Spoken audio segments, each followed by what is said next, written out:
Stacy here. So let's start by telling me your name. Oh, so my name is Dasheen L. Evans, and I am the owner of Eyes of Power Trauma Coach and EyesOfPower.com.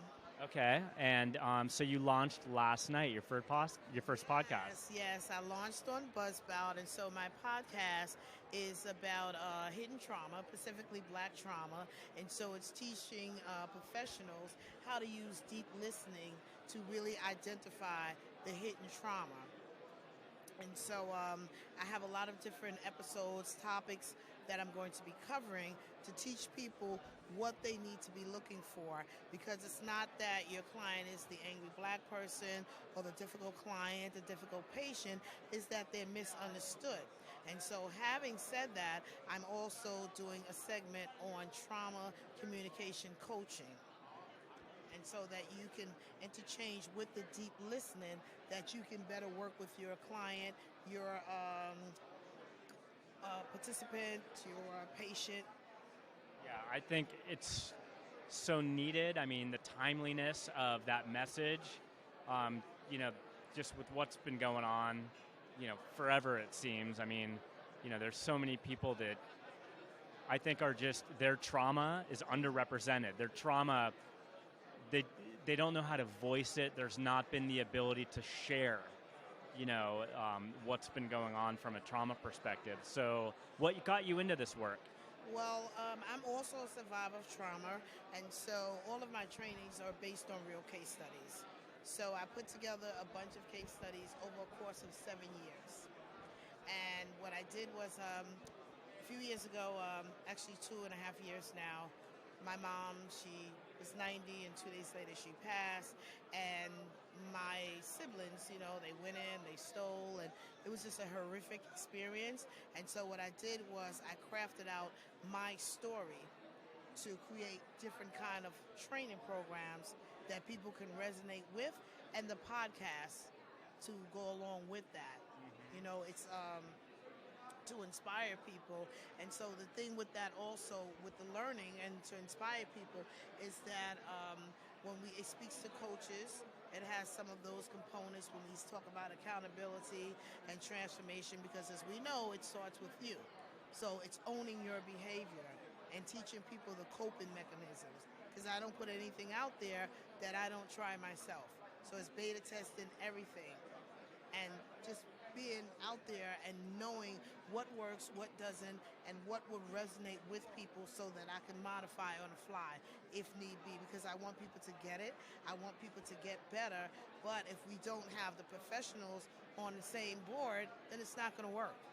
And so for those like politicians and so forth, when they are creating these training programs, if you don't know what the needs are in the community, then it's never going to be effective, because you have to be out there. See, I'm out there front line, so I know what the needs are. I talk to people.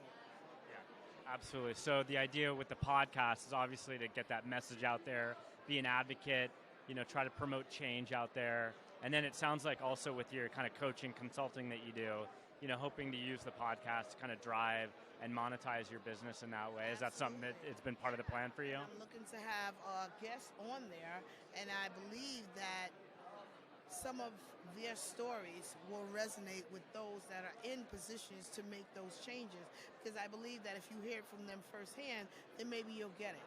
Because otherwise, whatever trainings that you put in place, you're basically spinning your wheels. And so for me, I'm very straightforward. I'm a straightforward shooter. It's kind of like a bragging rights when you have the politicians and the mayor and you're doing this, because I'm from the city. And it's getting worse and worse because the real needs are not being addressed. People are struggling. They're suffering. It's called silent sufferers. But again, if you don't know what the needs are, if you don't understand hidden trauma, if you are not using deep listening, then you're never going to get it. You're going to continue to see this population as the angry black person, the angry Spanish person, the difficult client, the difficult patient, and the same with lawyers. I put a lot of that in there as well, because I do independent contracting work for lawyers. And so, A personal injury lawyers, your client has to go to multiple IMEs. That's an acronym for independent medical exam. So basically, the defendants, they hire their own doctor to see the client, and really their role is to poke holes in your story. And so you can't expect your client to go to the appointment and really be able to function to answer those questions when they're suffering with the trauma. And so I used my own experience. I had a lawsuit, and a mix of that, I lost my mother. Someone was murdered in my building. Then across the street from my building, they shot up some kids in the park for the summer.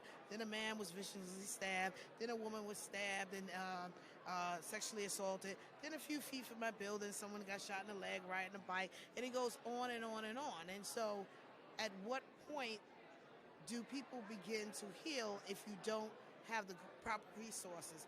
You don't have anyone to talk to.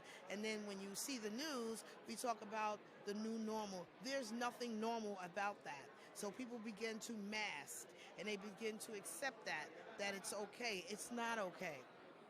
Yeah, and so for you, like, what are your measures of success? Like, what are, I guess a year from now, looking back, how will you define that you were able to achieve what you set out to achieve with your podcast? Okay, so for me, what I'll do is I have a system that I put in place for myself. So I'll take, like, for example, people that I interact with, whether they're just a stranger on the street, then also with clients, and during my conversations with lawyers, people that provide certain services. And so when I have that conversation with you, I will put something in place for you to beta test that. So, for example, if I'm saying deep listening, I know that in my keyword search, you see what people are looking for, and then that becomes my target audience, and that's what I'm going after. And then you want to see how many people click to that, what they're looking for, what is the success rate. I have the Google Analytics so that I can follow that. And I know that, okay, so that's not right. Then we need to change this. And then how do we make the connections for people to begin to use deep listening? What does that look like? And I'll also use like an example, because sometimes people, they're using it, but they're not realizing it, and then they don't know how to apply it. So for example, like you have with the deep listening, I'm going to throw another one in there, the emotional detachment. The day that my mother passed, I had the EMS. They came in, they walked past me, they went to my mother's room, they turned right back around. Oh, she's gone. They never, and I felt it was cold, they never bothered to say, is there someone we could call for you? Would you like us to sit with you or anything? Yeah, like the empathy and emotional intelligence. Right, and there's the emotional detachment. But then comes the reactive response, because people of color are known to be angry, where I could have went off because it was cold, but how do I keep it together so that I can get through this? But they didn't see what was happening with me, because they did emotionally detach themselves from that, because this is something that it's like they had a job to do or whatever. Right, so this is normal for them. But what happens to me? Yeah. So what do I do with my trauma? So now I have to go to my appointments with the IME. Am I supposed to really function? Am I not entitled to be angry? But it's what do I do with that? So when I bring this to the attorney and I'm listening at, and you say, for example, I appreciate your cooperation, it then become, do you have my best interest in heart, or is it the check? But because I'm into business, I understand. Their role is to help you, but it's to make money, right? My role is I love to help people. So I love money too. But you see what I'm saying? Yeah, it's not really, it doesn't need to compete with each other. Kind of deep listening. Their deep listening is about that case, protecting that case. Yeah, and my absolutely. deep listening is protecting people so that you can be okay to continue with that case, so that your lawyer doesn't have to settle for pennies on a dollar. So what I'm doing is helping the lawyer at the same time, because I'm protecting your bottom line. Yeah. Well, that's very important work, very much needed, especially in this day and age. So thanks for stopping by, and I hope your podcast does well, and I hope that you can achieve all the success that you're setting out for yourself. Absolutely. I have Yeah. no doubt in my mind. Yeah. Thank Thank you. you.